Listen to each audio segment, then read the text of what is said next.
ஆவியாரின்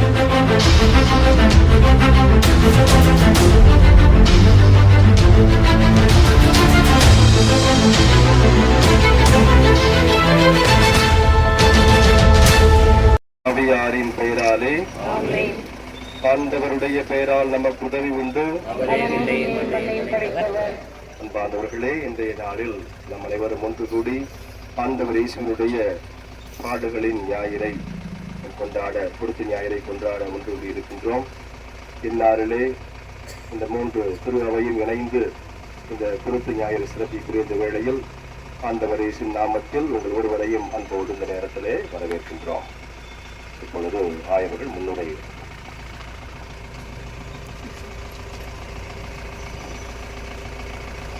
அன்பார்ந்தவர்களே, இந்த உலகை வலம் வந்தவர்கள் ஆட்சி செய்வதற்காகவும் மற்றவர்களை ஆட்கொள்வதற்காகவும் பல்வேறு நிலைகளிலே வலம் வந்திருக்கிறார்கள். எத்தனையோ பேர் நல்லாட்சி செய்தாலும் கொள்கைக்காக வாழ்ந்தவர்கள் ஒரு சிலரே என்றுதான் சொல்ல வேண்டும். அந்த கொள்கை பிடிப்போடு வலம் வந்தவர் தான் நம் ஆண்டவர் இயேசு கிறிஸ்து. இந்த கொள்கை பிடிப்போடு வாழ்வதற்காகவே தன்னை பின்பற்றுகிறவர்களையும் அழைக்கின்றார்.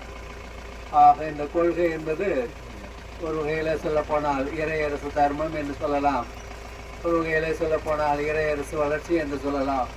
எனவே இறையரசிற்காக அவர் கொள்கை பிடிப்போடு வாழ்ந்தவர்.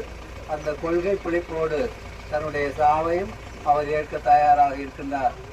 எனவே இன்றைய நாளில் புனித வாரம், ஆண்டவருடைய பாடுகள், இவைகளை பற்றி அதிகமாக நாம் ஆழமாக சிந்திக்கின்ற இந்த வேளையில் நம்முடைய ஒரு கொள்கை பிடிப்பையும் சற்று ஆய்வு செய்ய நாம் எல்லாருமே அழைக்கப்படுகின்றோம். எனவே இந்த திருப்பயனில் பவனியில் நாம் கலந்து கொள்வதன் மூலமாக நம்முடைய கொள்கை பிடிப்பு, நம்முடைய நற்செய்தி ஆர்வம், நம்முடைய கிறிஸ்தவ வாழ்வு இவைகளில் சற்று ஆய்வு செய்வதற்கும் மனம் மாறுவதற்கும் இந்த ஒரு வாய்ப்பை நாம் பயன்படுத்திக் கொள்வோம். கண்களை மூடி தலைகளை தாழ்த்தி ஆண்டவரை நோக்கி மன்றாடுவோம். தாயும் தந்தையுமாய் இருக்கிற அன்பு நிறைந்த ஆண்டவரே, இந்த காலை பொழுதுக்காக நாங்கள் உமக்கு நன்றி செலுத்துகிறோம். 2000 ஆண்டுகளுக்கு முன்பாக எங்களுக்காக இந்த உலகிலே பிறந்து உம்முடைய உயிரையும் தந்து நாங்கள் எப்படி வாழ வேண்டும் என்பதற்குரிய முன்மாதிரியை வைத்து சென்றிருக்கிறீர் ஆண்டவரே. அந்த பாடுகளின் ஞாயிற்றினுடைய தொடக்க நாளாக குருத்தோலை பவனியிலே 3 திருவைகளும் ஒன்று கூடியிருக்கிறோம். உம்முடைய ஒரே மகனை எங்களுக்காக தந்தீரே. அன்பினுடைய அடையாளமாக, ஈகையின் அடையாளமாக, ஒற்றுமையின் அடையாளமாக, நாங்கள் எல்லோரும் உம்முடைய பிள்ளைகள் என்பதன் அடையாளமாக சிலுவையை நோக்கி நாங்கள் பயணிப்பதற்கும் இந்த நாள் எங்களுக்கு உதவி செய்யட்டும் ஆண்டவரே. கூடியிருக்கிற ஒவ்வொருவரையும் உம்முடைய திருக்கரத்திலே ஒப்படைக்கிறோம். இந்த நிகழ்வினுடைய தொடக்கம் முதல் நிறைவு வரை உம்முடைய அன்பின் ஆசீர்வாதத்தினாலே எங்களை வழிநடத்த வேண்டுமாய் இயேசு கிறிஸ்துவின் திருப்பெயரினாலே கெஞ்சி மன்றாடுகிறோம் நல்ல தகப்பனே, ஆமென்.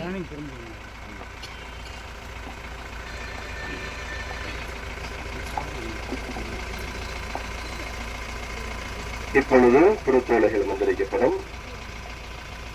மன்றாடுவோமாக. இறைவா, உம்மை எதிர்நோக்கி இருப்போர் நம்பிக்கையை வளர்த்து உம்மை வேண்டுவோரின் மன்றாட்டுக்களை கனிவோடு கேட்டருளும். அதனால் வெற்றி வீரரான கிறிஸ்துவின் திருமுன் இன்று குருப்பனகளை ஏந்தி வருகின்ற நாங்கள் அவர் வழியாக நற்செய்திகளின் பயன்களை உமக்கு அளிப்போமாக. என்றென்றும் வாழ்ந்து ஆட்சி செய்கின்ற அவர் வழியாக உம்மை மன்றாடுகின்றோம்.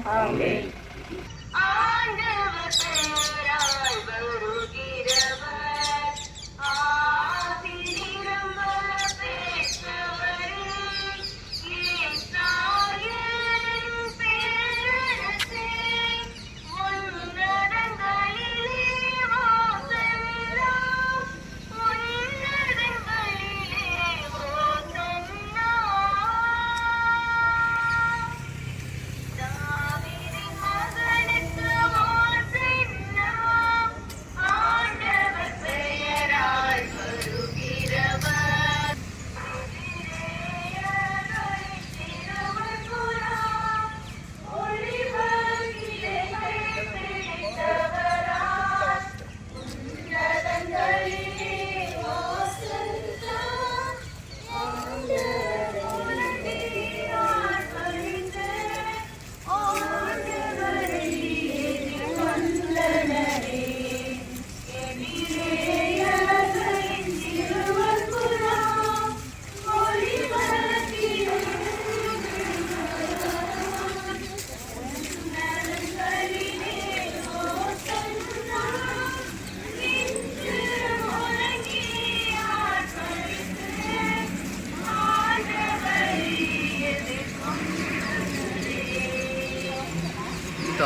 வாக்கியங்கள் 28 முதல் 40 வரை. அக்காலத்தில் இயேசு எருசலேமுக்கு புறப்பட்டு சென்றார். ஒலிவம் என வழங்கப்படும் மலை அருகிலுள்ள பெத்பகு பெத்தானியா என்ற ஊர்களை அவர் நெருங்கி வந்தபோது 2 சீடர்களை அனுப்பினார். அப்போது அவர் அவர்களிடம், எதிரில் இருக்கும் ஊருக்கு போங்கள், அதில் நுழைந்ததும் அதுவரை யாரும் அமராத ஒரு கழுதை குட்டி கட்டி வைக்கப்பட்டிருப்பதை காண்பீர்கள். அதை அழைத்து கொண்டு வாருங்கள். யாராவது உங்களிடம் ஏன் அழைக்கிறீர்கள் என்று கேட்டால், இது ஆண்டவருக்கு தேவை என சொல்லுங்கள் என்றார். அனுப்பப்பட்டவர்கள் சென்று அவர் தங்களுக்கு சொன்னவாறு உறுப்பு கண்டார்கள். அவர்கள் அதை அழைத்து கொண்டிருந்த போது கழுதையின் உரிமையாளர், கழுதையை ஏன் அழைக்கிறீர்கள் என்று அவர்களிடம் கேட்டார்கள். அதற்கு அவர்கள், இது ஆண்டவருக்கு தேவை என்றார்கள். பின்பு அதை இயேசுவிடம் ஏற்றி வந்தார்கள். அக்கழுதையின் மேல் தங்கள் மேலுடைகளை போட்டு இயேசுவை அதன் மேல் ஏற்றி வைத்தார்கள். அவர் போய்க் கொண்டிருந்த போது அவர்கள் தங்கள் மேலுடைகளை வழியில் விரித்துக் கொண்டு சென்றார்கள். அனைவரும் தாங்கள் கண்ட எல்லா வல்ல செயல்களுக்காகவும் உரத்த குரலில் கடவுளை புகழத் தொடங்கினர். ஆண்டோர் பெயரால் அரசராய் வருகிறவர் போற்ற பிறகு விண்ணகத்தில் அமைதியின் மாட்சி உண்டாக என்றனர். அப்போது கூட்டத்தில் இருந்த பரிசேயர்கள் சிலர் அவரை நோக்கி, போதகரே, என் சீடர்களை கடிந்து கொள்ளும் என்றனர். அதற்கு அவர் மறுமொழியாக, இவர்கள் பேசாதிருந்தால் கற்களை கட்டும் என நான் உங்களுக்கு சொல்கிறேன் என்றார். இது கிறிஸ்து வழங்கும் நற்செய்தி.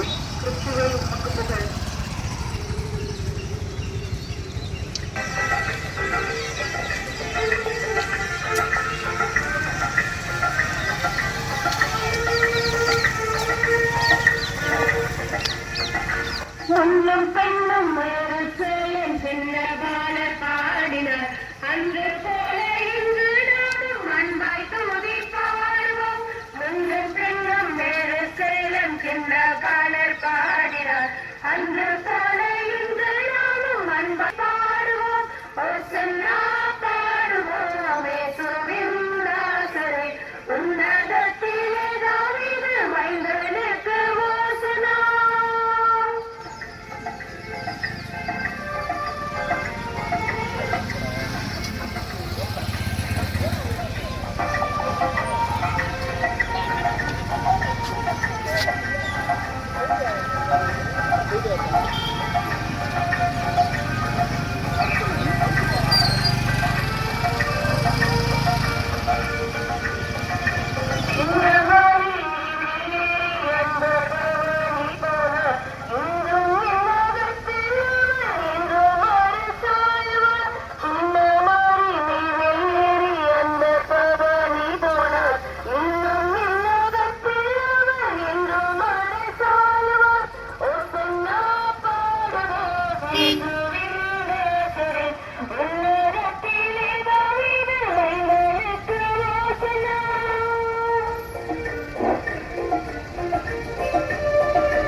தீர்க்கதரிசியின் ஆகமத்திலிருந்து 50வது அதிகாரத்தில் சில வசனங்களை வாசிக்கிறேன், கேளுங்கள். என்னை நீதிமானாக்கிறவர் சமீபமாயிருக்கிறார். என்னோட வழக்காடுகிறவன் யார்? ஏகமாய் நிற்போமாக. யார் எனக்கு எதிராளி? அவன் என்னிடத்தில் வரட்டும். இதோ கர்த்தராகிய ஆண்டவர் எனக்கு துணை செய்கிறார். என்னை அக்கினிக்குள்ளாக தீர்க்கிறவன் யார்? இதோ அவர்கள் எல்லோரும் ஒரு வஸ்திரத்தைப் போல பழசாவார்கள். பொட்டுப்பூச்சி அவர்களை அரிக்கும். உங்களில் எவன் கர்த்தருக்கு பயந்து அவருடைய தாசனின் சொல்லை கேட்டு தனக்கு வெளிச்சமில்லாததினாலே இருட்டிலே நடக்கிறான், அவன் கர்த்தருடைய நாமத்தை நம்பி தன் தேவனை சார்ந்து கொள்ள கடவன். இது நெருப்பை கொளுத்தி அக்னி பொறிகளினால் சூழப்பட்டிருக்கிற நீங்கள் அனைவரும் உங்கள் அக்னி தீபத்திலும் நீங்கள் மூட்டின அக்னி ஜுவாலையிலும் நடவுங்கள். வேதனையை கிடப்பீர்கள், என் கரத்தினாலே இது உங்களுக்கு உண்டாகும். இது கடவுளுடைய வார்த்தை. நன்றி.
ஜெய கொடியா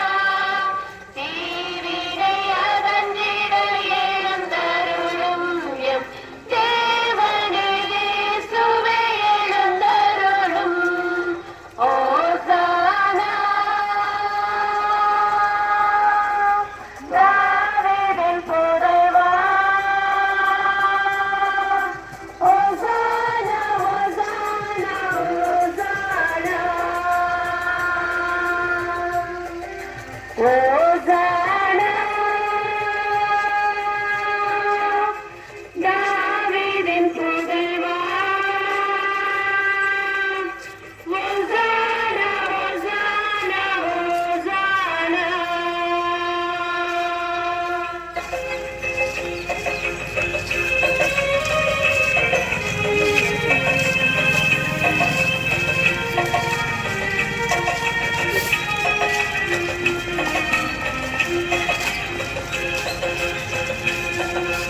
ஆத்தரை பாட பாடிடுவோம் பசுப்புளை துளையேந்தி நடந்திடுவோம் மாட்சிமிகு மன்னர் வாசம் செய்ய நம் இதயங்களை பணிப்போம் ஓசானா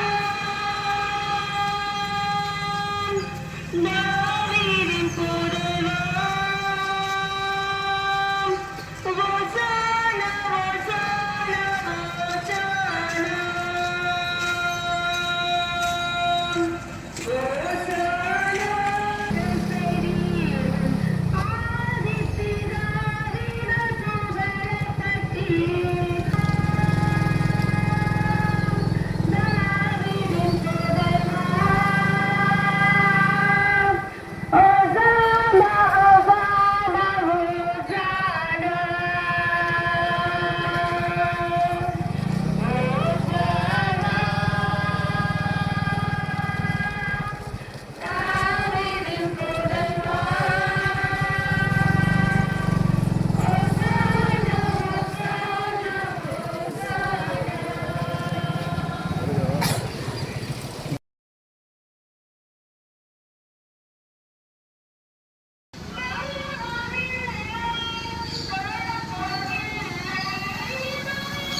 ஏசாயா 53ஆம் அதிகாரம் 4 முதல் 8 வசனங்கள் வரை.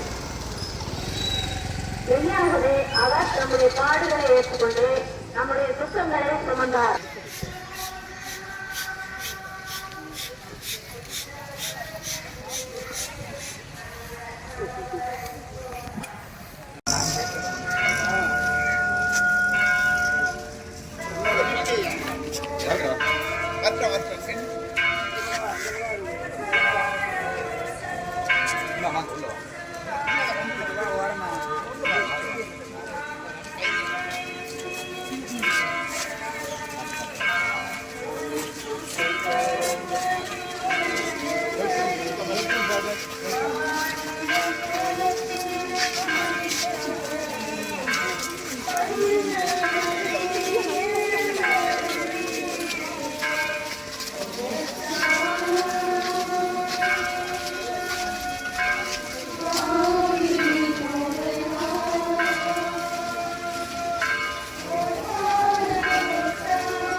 Hosanna,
நாமே ஆமே ஜெபம் செய்வோம்.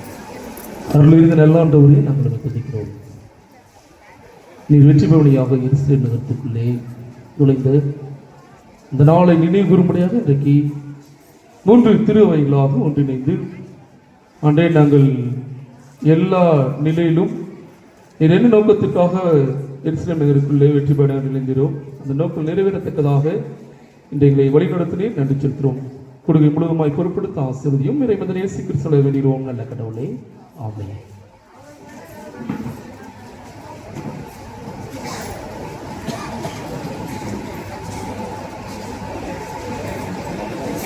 தலைவர் விழுந்து நிற்போம்.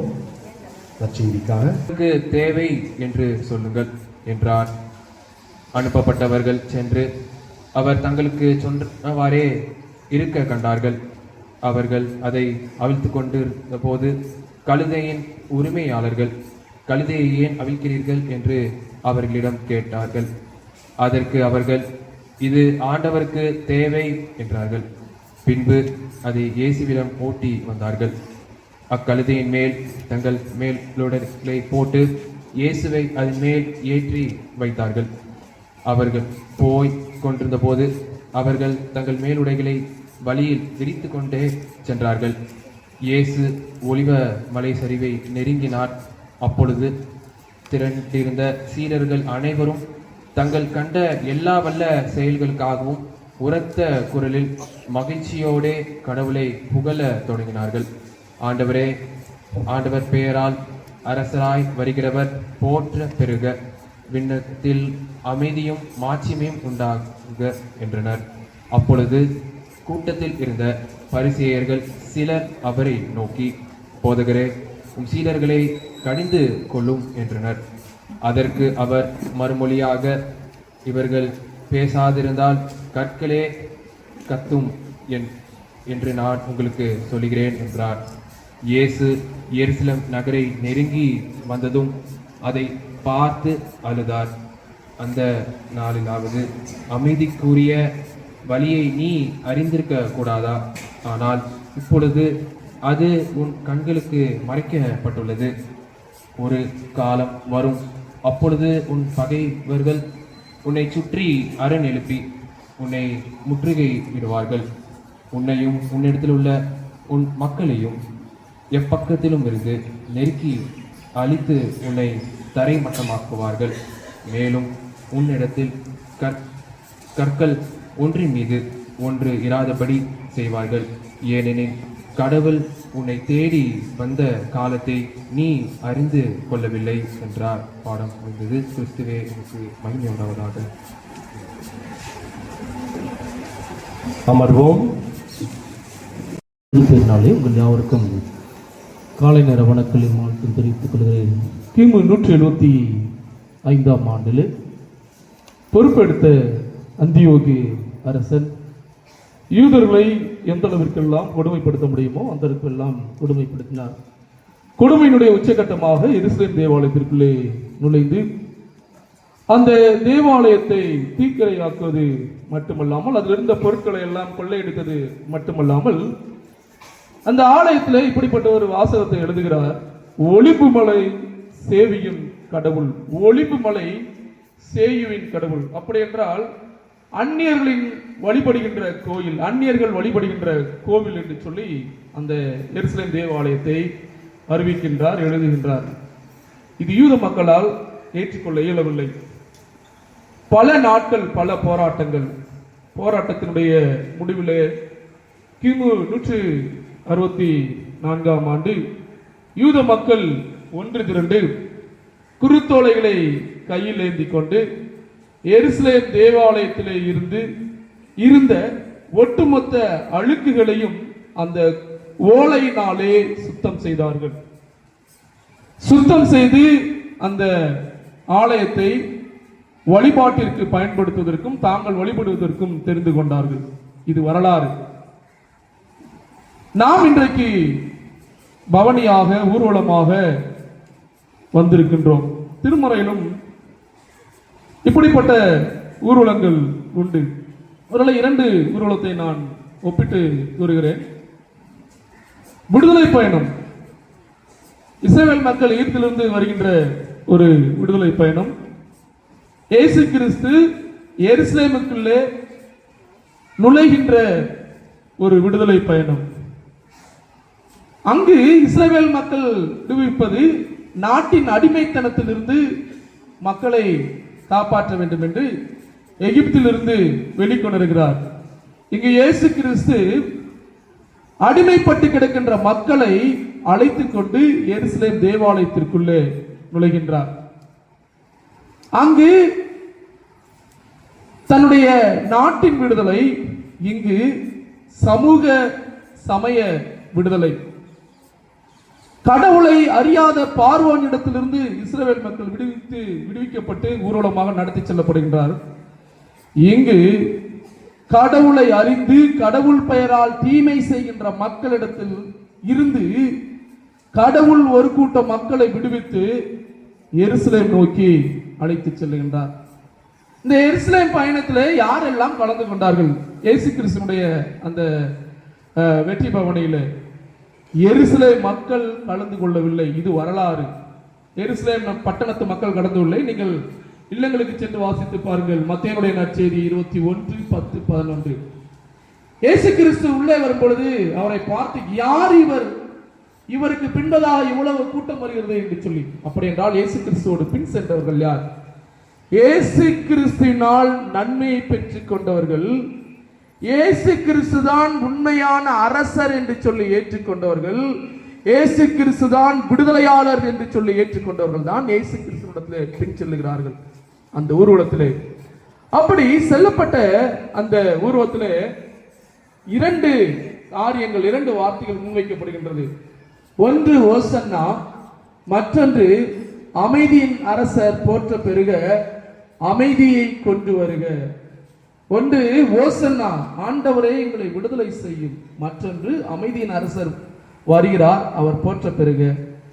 இந்த ஓசன்னா என்று சொல்லி எருசலேம் நகரத்திற்குள்ளே வரும்பொழுது கூறுகின்ற மக்கள் யார் என்றால், தங்களை இந்த நாட்டிலிருந்து விடுதலை செய்து சுதந்திரம் அடைய வேண்டும் என்று சொல்லி கூறுகின்ற ஒரு மக்களுடைய கூட்டம். மற்றொரு கூட்டம், அமைதியின் அரசர் வருக, அமைதியை ஏற்படுத்துக என்று சொல்லி. இதை சொல்வதற்கு முன்பதாக இந்த கூட்ட மக்கள் எப்படி சொல்கிறார் என்றால், தாவீதின் மைந்தனே என்று சொல்லி ஒரு வார்த்தையை பயன்படுத்துகிறார்கள். இந்த தாவீதின் மைந்தன் யார் பயன்படுத்துகிறார் என்றால், ஒடுக்கப்பட்ட மக்கள் தான் பயன்படுத்துகிறார்கள். நீங்கள் நற்செய்தியாளர்களை நீங்கள் படிப்பீர்கள் என்றால், மார்க்குவாக இருந்தாலும் சரி, மத்தேயுவாக இருந்தாலும் சரி, பார்வையற்ற மனிதருக்கு பார்வை கிடைத்தவுடனே இந்த பகுதி வருகிறது. அந்த பார்வையற்ற மனிதர் தான் ஆண்டவரை பார்த்து, இயேசு கிறிஸ்துவை பார்த்து கூறுகிறார், தாவீதின் மகனே. இந்த தாவீதின் மகனே, அமைதியின் அரசரே வருக என்று சொல்லி இவர்கள் என்ன சிந்தனையிலே அழைக்கிறார்கள் என்றால், அந்த தாவீதினாலே தான் நாட்டினர்களுக்குள்ளே கலகம் ஏற்பட்டது, சண்டைகள் ஏற்பட்டது. தாவீது வன்முறையை கையாண்டதினாலே நாங்களும் வன்முறையினால் வீழ்த்தப்படுகிறோம். ஆனால் தாவீது மைந்தன் அப்படி அல்ல, நீர் அமைதியாக வந்து அமைதியாக ஒரு இறையரசை கட்டுக என்று சொல்லி. அவைதான் இயேசு கிறிஸ்து இந்த உலகத்திற்கு வரும்பொழுது லூக்காவின் நற்செய்தியாளர் கூறும் பொழுது, உன்னதத்தில் இருக்கிற கடவுளுக்கு மாற்றி உண்டாதாக என்று சொல்லி அமைதியை ஏற்படுத்துக, அமைதி உண்டாக என்று சொல்லி சொல்கின்றார். ஆக இந்த கிறிஸ்து இயேசு வருவதே அமைதியை ஏற்படுத்தி அமைதியின் வழியாக இறையரசை கட்ட வேண்டும், அமைதியின் வழியாக மக்களை மீட்க வேண்டும், அமைதிதான் எல்லாவற்றிற்கும் தீர்வு என்பதை ஆண்டவர் கூறுகிறார். ஆனால் அமைதி என்று சொல்லுகின்ற கடவுள் ஒரு மிகப்பெரிய ஆர்ப்பாட்டத்தோடு போகின்றார். இதே இடத்திலே, இதே நாளிலே நான் அருளுரை ஆற்றின அந்த வாசகத்தை மீண்டும் நினைவுபடுத்துகிறேன். இயேசு கிறிஸ்து நுழைந்து கொண்டிருக்கும் பொழுது வேறொரு பக்கம் நாட்டினுடைய மன்னனும் காலாட்படைகளோடும் குதிரைப்படைகளோடும் உள்ளே நுழைந்து கொண்டிருக்கின்றார். இயேசு கிறிஸ்துவனுடைய சத்தம், இயேசு கிறிஸ்துவோடு வந்தவருடைய சத்தம் மிகப்பெரிய சத்தமாக இருந்தது அந்த படையினுடைய சத்தத்தை விட. ஏனென்றால் இயேசு கிறிஸ்து ஒரு மீட்பராக வரப்போகிறார் என்பதுடைய அடையாளத்தை அவர்கள் யாரும் உணரவில்லை. உணர்ந்து கொண்டவர்கள் மீட்பர் அமைதியின் அரசராக வந்து கொண்டிருக்கிறார் என்பதை வெளிப்படுத்தினார்கள். இந்த ஊர்வலம் மக்களுடைய ஒட்டுமொத்த விடுதலையை நோக்கி நகர்த்தினது. ஒருவேளை இன்றைக்கு இருக்கின்ற சூழலை நாம் எடுத்துக்கொள்வோம். கடந்த வாரத்தில் நார்த் இந்தியாவிலே ஒரு மாநிலத்தில், எந்த மாநிலம் தெரியுங்களா? குட் ஃப்ரைடேக்கு லீவ் கிடையாது. சண்டிகர். குட் ஃப்ரைடேக்கு லீவ் கிடையாது. சில வாரங்களுக்கு முன்பதாக நள்ளிரவிலே வக்ஃபு வாரிய சட்ட மசோதா நிறைவேற்றப்பட்டது. நேற்றுக்கு முந்தின நாள் இஸ்லாமிய சகோதரர்கள் போராட ஆரம்பித்து விட்டார்கள். தங்களுடைய உரிமைக்காக போராட ஆரம்பித்து விட்டார்கள். சண்டிகர், அதை தாண்டி இன்னும் எத்தனை மாநிலங்களுக்குள்ள புனித வெள்ளி அரசு விடுமுறை அல்ல என்று சொல்லி முழக்கம் வரும் என்று சொல்லி தெரியவில்லை. இயேசு கிறிஸ்து சமயத்தினுடைய அழுக்குகளை சீர்திருத்துவது மாத்திரமல்ல, சமூகத்தினுடைய அவல நிலைகளையும் சீர்திருத்தினார். கிறிஸ்தவர்கள் என்று சொல்லி நாம் பாதுகாப்பாக வாழ்ந்து கொண்டிருக்கின்ற சூழ்நிலை நினைக்க கூடாது. பாதுகாப்பற்ற சூழ்நிலை எங்கு எப்பொழுது வேண்டாலும் வரலாம், எப்படி வேணாலும் வரலாம். அவற்றிற்கு எதிராக நாமும் இப்படிப்பட்ட ஊர்வலம், இயேசு கிறிஸ்து எப்படி ஒடுக்கப்பட்டு தள்ளப்பட்ட மக்களை எருசலேம் நகர் நோக்கி அழைத்து சென்றாரோ, அப்படிப்பட்ட மனிதர்களாக நீங்களும் நானும் மாற வேண்டும். யார் பாதிக்கப்படுகிறார்களோ, யார் நசுக்கப்படுகிறார்களோ, யார் துக்கப்படுகிறார்களோ, யார் துன்பப்படுகிறார்களோ, அவர்களுடைய அடையாளமாக இயேசு கிறிஸ்து பவனியை தொடங்கினது போன்று நீங்களும் நானும் பவனியை துவங்க வேண்டும். ஒருவேளை பாடல்கள், இந்த பாடலுடைய வரிகள், நீங்கள் ஒவ்வொரு பாடலுடைய வரிகளையும் நீங்கள் நன்றாக நீங்கள் படித்து பாருங்கள். எல்லாமே விடுதலை சார்ந்ததாகத்தான் இருந்தது. விடுதலை சார்ந்ததாகத்தான் இருந்தது. நாம் குருத்தோலைகளை பிடித்து கொண்டு இந்த ஊர்வலங்கள் மட்டுமல்ல, இதே போன்று பல ஊர்வலங்களையும் நாம் நாட்டின் விடுதலைக்காக, இன்னுமாக முடங்கி கிடக்கின்ற மக்களுடைய விடுதலைக்காக, சமயத்திலும் சமூகத்திலும், இன்றைக்கு பாருங்கள், கிறிஸ்தவ சமயமும் அழிந்து கொண்டுதான் சென்று கொண்டிருக்கிறது. ஹிப்போக்ரட்டிக், மாய்மாலமான உபதேசங்களை நான் இதிலிருந்து விடுதலை அடைய வேண்டும் என்றால் இப்படிப்பட்ட பேரணிகள் நமக்கு தேவை. சமூகத்தினுடைய அழுக்குகள் நீங்க வேண்டும் என்றாலும் நமக்கு பேரணி தேவை. ஒருவேளை நாம் இயேசு கிறிஸ்துவை நம்முடைய சிந்தனையில கொண்டு வருவோம். ஆக கிறிஸ்துவனுடைய வழியில ஒடுக்கப்பட்ட சமூகத்திற்காக மட்டுமல்ல, எங்கெல்லாம் அடிமைத்தனம் இருக்கின்றதோ அந்த அடிமைத்தனத்திலிருந்து விடுவிப்பதற்காக ஒன்றிணைவோம், செயல்படுவோம், மக்களிடத்தை விழிப்புணர்வை ஏற்படுத்துவோம், இயேசு கிறிஸ்துவை அடையாளப்படுத்துவோம், இறையரசை கட்டுவோம். இறைவன் தாமே திருவசனங்கள் நமக்கு ஆசீர்வதித்துக் கொடுப்பாராக. தந்தை, மைந்தன், தூய ஆவியின் திருப்பெயரினாலே ஆமென். கிறிஸ்து இயேசுவில் பிரியமானவர்களே, இது நம் சகோதரர்களுக்கு நன்றியின் நேரம். ஒவ்வொரு ஆண்டும் நம்மோடு இணைந்து ஆண்டவர் இயேசுவினுடைய இந்த பாடுகள் ஞாயிறை சிறப்பிக்க நம்மோடு ஒத்துழைப்பு நல்கி இந்நேரம் வரை இறைவார்த்தை பகிர்விலும் பவனியிலும் நம்மோடு ஒன்றிணைந்து ஆண்டவர் இயேசுவினுடைய பாடுகளிலே பங்கேற்ற நம் சகோதர சகோதரிகளுக்கு நம் இதயபூர்வமான நன்றிகளை கரம் தட்டி தெரிவித்துக் கொள்வோம். நிர்வாக குழுவினர் நன்றி தெரிவித்து அழைத்துச் சென்றார்.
பாசமுள்ள இயேசையா பவனியாக போகிறார். ஓசன்னா பாடுவோம் இயேசுவின் தாசரே. உன்னதத்திலே தாவீது மைந்தனுக்கு ஓசன்னா. பாலர்களின் கீதம் கேட்டு பாசமாக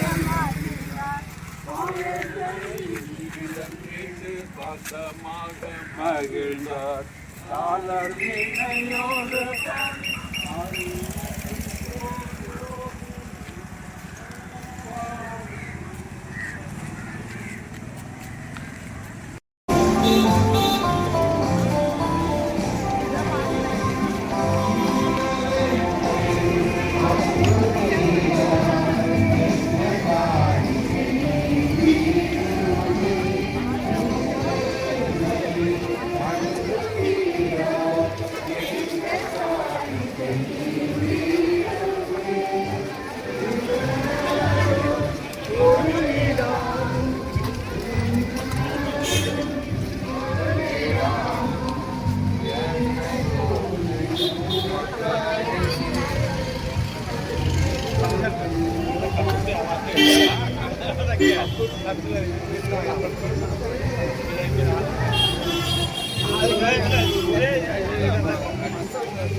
என்னை பார்ப்போர் எல்லோரும் என்னை ஏளனம் செய்கின்றனர்.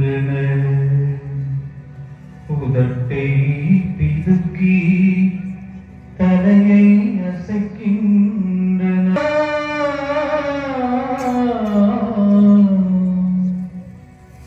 ஆண்டவர் மீது நம்பிக்கை வைத்தாலே அவர் இவனை மீட்கட்டும் என்றார்கள். தாம் அன்பு கூர்ந்து இவனை அவர் விடுவிக்கட்டும் என்றார்கள்.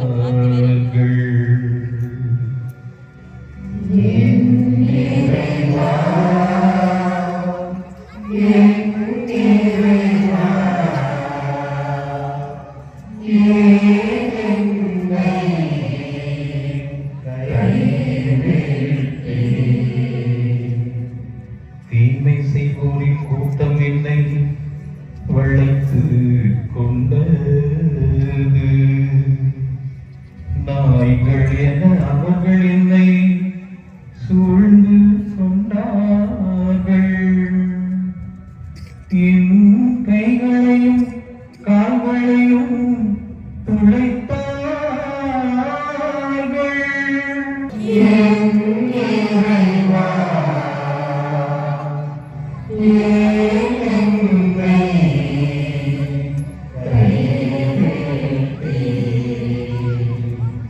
என் ஆடைகளை தங்களிடையே பங்கிட்டு கொள்கின்றார்கள். என் உடை மீது சீட்டு போடுகின்றார்கள். நீரோ ஆண்டவரே என்னை விட்டு தொலைவில் போய்விடாதேயும். இறைவா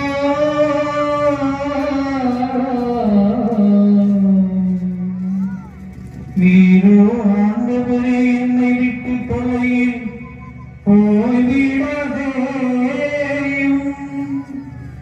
என் வலிமையே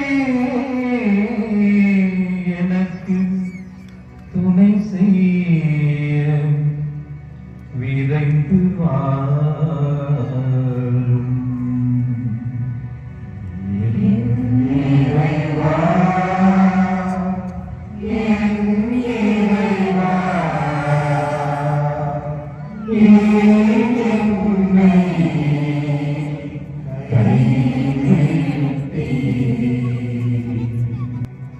சபை நடுவே உம்மை புகழ்ந்து பாடுவே.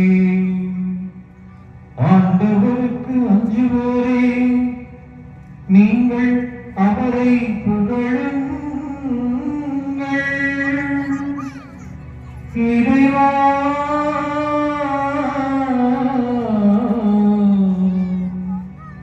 ஆண்டவருக்கு அஞ்சுவோரே நீங்கள் அவரை புகழுங்கள்.